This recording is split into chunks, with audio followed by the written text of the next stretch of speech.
Hi there, I am digital anchor Brandy Smith. We are bringing you some breaking news, the identities of all 8 victims killed at this weekend's Astroworld Festival at the Travis Scott Show Friday night. They have now been identified. Again, there are 8. The youngest victim is 14 years old, so I want to go through and share what we know about each one of these victims. So young, such young lives cut short. Over the coming days, we anticipate we will learn much more about each of them. But I'm going to start with 14-year-old John Hilgert. We don't have a photo of him at this time. He was a 9th grade student from Memorial High School, according to Spring Branch ISD. Today, the school put up green ribbons around campus. That was Hilgert's favorite color. Students were wearing green. The district is planning a special memorial for him last night. They held a memorial for him. We have a reporter at Memorial High School, and you'll hear much more about John, students who went to school with him, coming up on KHU 11 News at 4, 5, 6, and 10. Next, BRIANNA Rodriguez. She was 16 years old. She was a junior at Heights High School. According to her family's GoFundMe page that's set up, dancing was her passion, and we know she performed with the Heights High School dance team. Reporter Michelle Choi spent the morning at Heights High. She said she saw a lot of pink ribbons. She was talking to some students there, so again, we'll have much more coverage about BRIANNA Rodriguez later tonight. Jacob JURINEK was at the festival with his best friend, who he'd known since elementary school. He is 20. Now, initially, he was reported to be 21, but we now know he was 20. He was a Naperville native in Illinois. He attended Southern Illinois University, Carbondale. He was studying advertising and journalism. He designed posters and social media banners for athletics at SIU. The friend he was there with was 21-year-old Franco Patino. He was a student at the University of Dayton, a senior, also from Naperville. He majored in mechanical engineering and minored in human movement biomechanics. Our sister station, CBS Chicago, talked to friends, those who knew Franco Patino and Jacob JURINEK. We have more information about these 2 gentlemen on khou.com. We expect we'll learn more about 21-year-old AXEL ACOSTA at a press conference around 2:30 this afternoon. His family is being represented by attorney Tony Busby. At this time, Busby has asked that his family be given privacy. What we know is that he had just turned 21 and was from Washington. Again, there is a press conference this afternoon at 2:30, and we will carry that live as well, hopefully learning a little more about him. Rudy Pena was a 23-year-old college student from Laredo. Came to Houston for the concert with a bunch of friends who describe him as a people person. They say he just introduced people to each other. He is one of 3 who have verified GoFundMes set up, and we have those links in the khou.com article as well.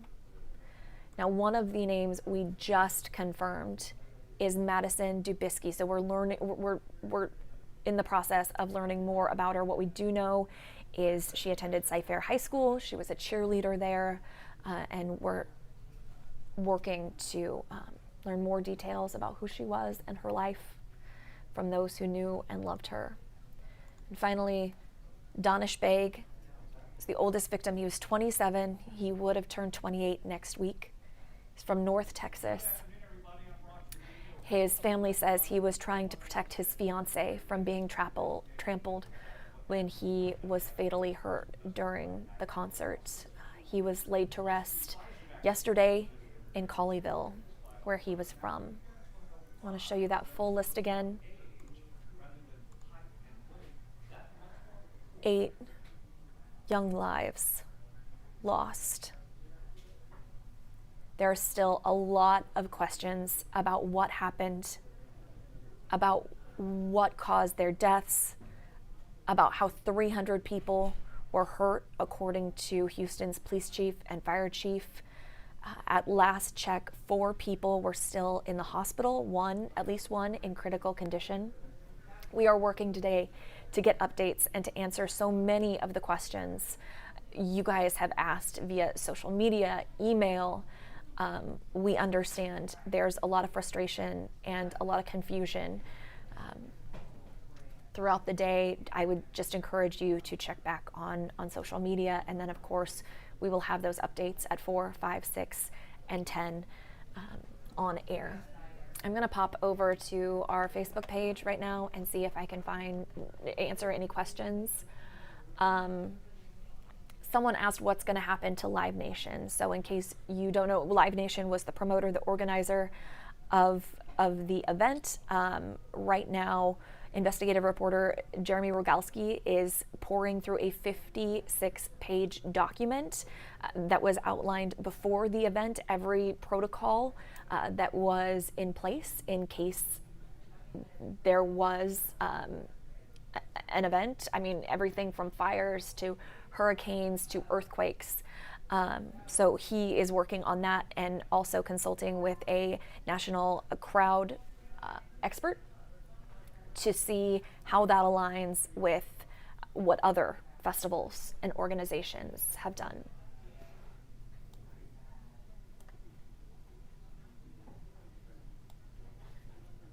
Just scrolling through. Henry Martinez asked what happened. We don't have a really clear answer right now beyond what Houston police and fire chiefs, the mayor and county judge have said, and that was that at some point at least 2 points during Travis Scott's concert on Friday night, there was a crowd surge, which resulted in some people getting crushed, and one of the results of crowd surge is often asphyxiation. So a lot of people who were there report seeing people lying on the ground. Fire Chief Sam Pena said there were 11 cardiac arrests. That just means hearts stopped, but they were able to revive some of those victims. And at this point, there are 8 victims who passed at the concert. 25 more were taken to the hospital, and as of Saturday, all but 4 were discharged. And we know one of those was in critical condition. That is the 10-year-old who was taken to the hospital. Someone mentions a lawsuit. I believe there are now 5 as of last check this morning. I think it's safe to say we will see more. People named in it include Live Nation, Travis Scott, even Drake. There's also a petition to remove Travis Scott from lineups of upcoming festivals. We have, again, information about that on khou.com. Sophia says, so young and beautiful and full of life. We are talking about incredibly young victims. And that's why on KHOU's side, we really took our time to confirm the identities, because you are talking about children. John Hilgert was 14. Brianna Rodriguez was 16. Those are children. And we wanted to make sure we had all the information before we released those names. Judge Lena Hidalgo, just about maybe 40 minutes ago, confirmed all of their identities.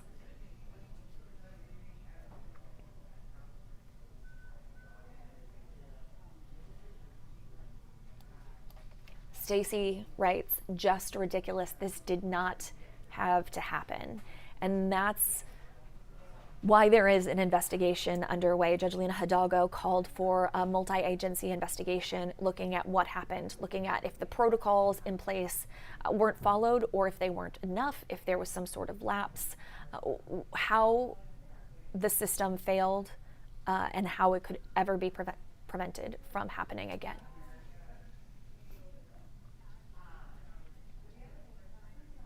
Delia asks, were these people stomped on, injected, nobody saw and stopped it? We don't know cause of death at this time, and one of the things that Chief Pena and Chief Finner repeated on Saturday was that as far as toxicology, that's going to take some time to come back. There was a report, and only a report, it hadn't been confirmed, they were looking into it, that a security officer felt a prick in the neck, passed out, and then Chief Pena said that Narcan had been used, in his words, many times to revive folks that night. But again, we don't have the cause of death. We don't know. People who were in the crowd, stuck in that crowd surge, described like a 15-pound weight on their chest, hard to breathe. We talked to an ICU nurse who was there. You can read the interview with her, watch it on khou.com as well, about she lost consciousness because she just couldn't breathe. And when she came to, she saw that other people were in way worse shape, and she jumped in to help as best she could. Someone asked why people didn't stop to help. There are multiple videos of people climbing onto production platforms, trying to alert the cameramen. At one point, a section of the crowd started chanting, "Stop the show." But we're talking about a crowd of 50,000 people. So I want to give you some context. I was there. I left at about 9:40, and we now know that the crew there realized there was an issue about 9:37. So when they were radioing internally, not publicly, internally, that there was a problem, I walked away from a show trying to beat the crowd, thinking that I had just seen a great concert. There was I had no clue that a couple hundred feet in front of me, that people were being crushed. And where I was standing, there was plenty of space. There was no pushing or shoving. So the comparison I want to give you is for kind of a visual. Imagine, okay, Minute Maid Park holds about 40,000. We're talking about 50,000 in this crowd. So fill Minute Maid Park like it was at the World Series, but then flatten it, because we were in a parking lot. There was no elevation. I'm 5'2". The only way I was able to see the stage was holding my phone up over the crowd. You just couldn't see that far ahead. And as far as hearing, like the chants, it was loud, booming loud, plus there were fireworks. I couldn't hear people even a couple of feet over from me, let alone in a section that was a good distance from me. I have shared some of those videos. I saved them from that night.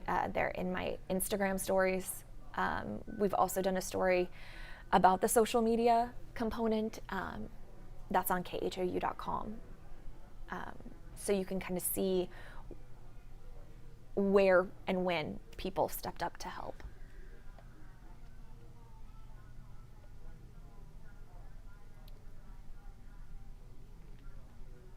Delia says, this place shouldn't have been that packed. Doesn't matter if it was outside. This is another interesting point, because Sam Pena made the point on Saturday, because of the permitting, because of the rules in the city, actually max capacity was 200,000. As I'm answering your questions, I think I'm going to bring it back here. I will share that image again, but Sam Pena said max capacity for the venue was 200,000. There was a huge footprint. If you're familiar at all with NRG and Energy Park, the park itself is 350 acres. Hard for me to say how much the festival took up, but when fans entered, you had to come in through the blue lot right off Kirby, that the main parking entrance, walk down a bit, kind of a maze, then you rounded a corner, That's where you got your vaccination card or negative COVID test check. There was also a rapid test site right there. Then you walked another ways until you met up with the path that takes you up over the pedestrian bridge over Kirby. You drop back down. That's the, I believe, the green lot. That's where security was. So that's where you went through the gates, and then beyond that, kind of the iconic Travis head that you could walk through, that's where that was. And then you had to go even farther to get into the concert itself. So you cross that little intersection that's right there into the yellow, yes, the yellow lot. And the concert encompassed both yellow lot areas. There were 2 stages, 30 carnival rides and games. Every food truck I have ever seen around Houston was there. There were different isolated experiences. So I think that's why max capacity was so high. It was just a huge, huge footprint at NRG Park.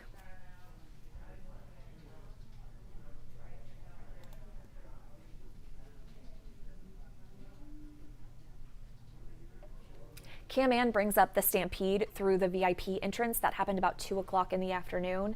And a lot of people are pointing to that as an indication that some of the fans were unruly and that things should have been shut down or more security should have been brought in at that point. I don't have let me double check the numbers, because we did have totals for the number of officers and there we go.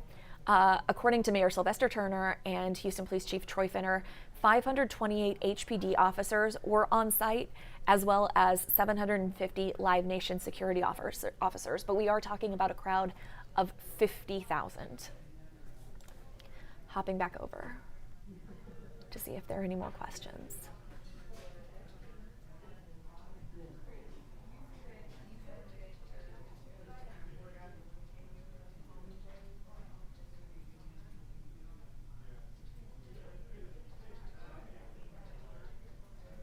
Nathan asked about the 10-year-old. As far as we know, that 10-year-old is in critical condition. He is one of 4 still hospitalized, and we are trying to get an update on him today. But if there's, the death toll has not grown. It's still at 8. I have seen some confusion online, people saying that it is 11. That was the number of cardiac arrests reported on scene, and Fire Chief Sam Pena said they were able to revive several of those victims. So cardiac arrest is a pretty generic explanation. It just means your heart stopped. Everyone, when they die, suffers cardiac arrest, and some are able to be revived. So happy to say that in this case, at least 3 were.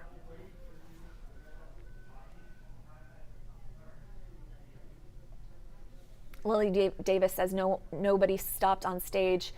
The staff protocols weren't followed.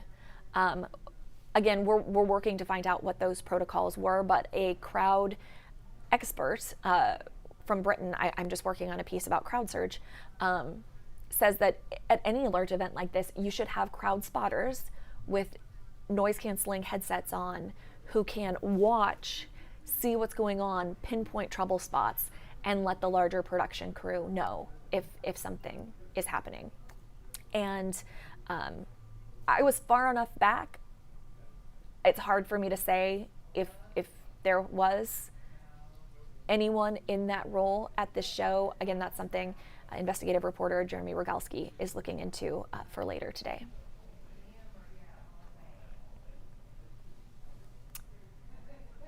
Jaime says, I saw a toddler in the crowd on TikTok. You know, when I was walking out, I was there all day. I got there just before 11, spent the day covering the festival itself. And, you know, it was older teens to like in the 20s crowd.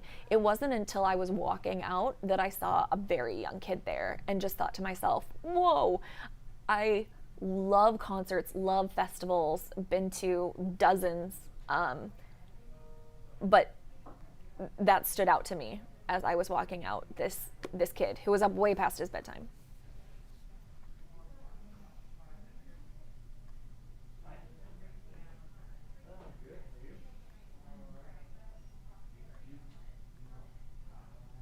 Michelle says her son was going to go. She told him not to, that she had a bad feeling. Chelsea says, what was the capacity for the actual stage area? Because it was all one giant outdoor venue, it was the same. There could have been 200,000 there.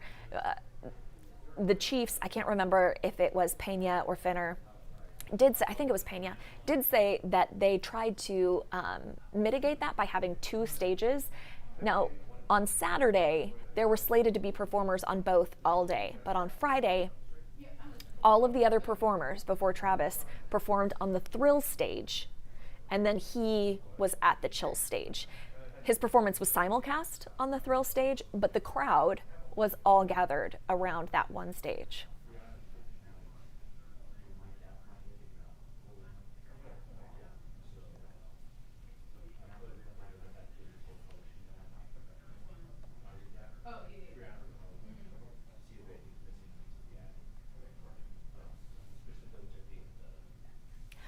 Katie says other outlets said he sold 100,000 tickets months ago to this show. That's what we're trying to confirm as well. So the crowd number from the city and county is 50,000. So we are working today to figure out exactly how many tickets were sold and how many people may have been there during the show.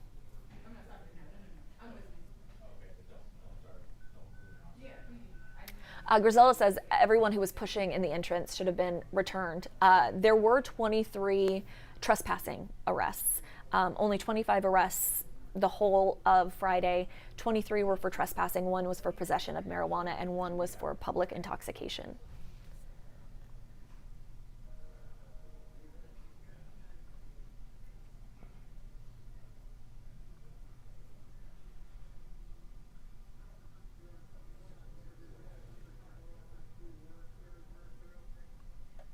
Stacy says we should teach CPR every year in school.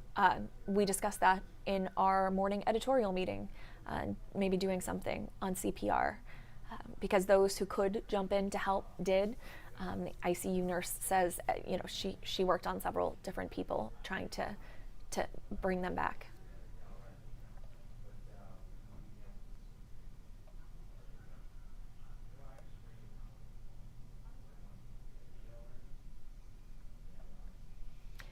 Sophia asks, why didn't the camera guy send a message? He ignored. Shouldn't safety be the priority? So I suspect, Sophia, that you're referring to multiple videos of the woman we now know as Texas A&M student Sienna crawling up to a production platform and yelling at the cameraman that there are people are dying in the crowd, and the camera guy kind of brushes her off.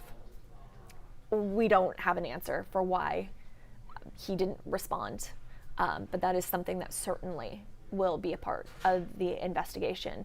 There are so many different videos. I highlighted her efforts and some of those videos in a story I did Saturday about social media, documenting the calls for help, the pleas for help in the crowd.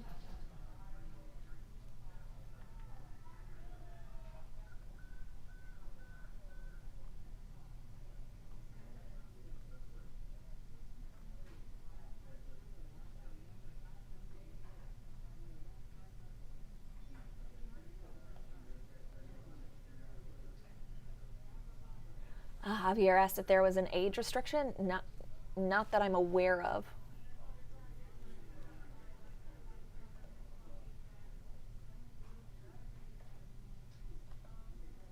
John asked if there are any criminal legal consequences. That's again something that'll be determined by the investigation. You have Mayor Turner, County Judge Lena Hidalgo, Fire Chief Sam Pena, and Police Chief Troy Finner, all promising an investigation into what happened.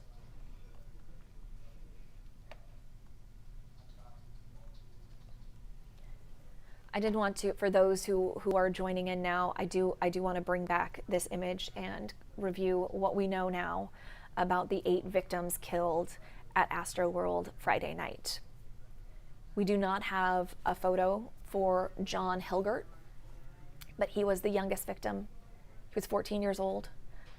freshmen at Memorial High School. And today there are green ribbons all over the school. Students are wearing green. I just shared a video from one of our reporters from the campus. Tweeted it if you want to jump over there. Brianna Rodriguez was 16. The GoFundMe, the verified GoFundMe set up for her, says that dancing was her passion, and we know she danced for Heights High School. We had a reporter there as well. I tweeted that video as well. I think we have it on the main KHOU account too. Now, the two gentlemen you see up in the top right corner, Jacob JURINEK and FRANCO PATINO, they were best friends. They grew up together, had known each other since elementary school, and had traveled from Illinois. They grew up in Naperville. They came down from Illinois to attend the festival together. They were 20 and 21. We're expecting to learn more about AXEL ACOSTA this afternoon, here in about 2 hours, when the attorney representing his family holds a press conference. He's from Washington, and he was 21 years old. Madison DUBISKI is one of the last names we confirmed. We are working to learn more about her, but we do know she graduated from Cypher High School. She was a cheerleader there, and she was 23 years old. Rudy Pena was also 23. He was a college student from Laredo who came to the festival with a group of friends. And Donish Baig is from North Texas, from Colleyville. He would have turned 28 next week, according to his family, and his brother says he died trying to protect his fiancée from being trampled. We are going to have comprehensive, in-depth coverage of what happened at Astroworld all throughout the day here on social media, and of course on air at 4, 5, 6, and 10, hoping to learn more about these young people's lives that were just cut short.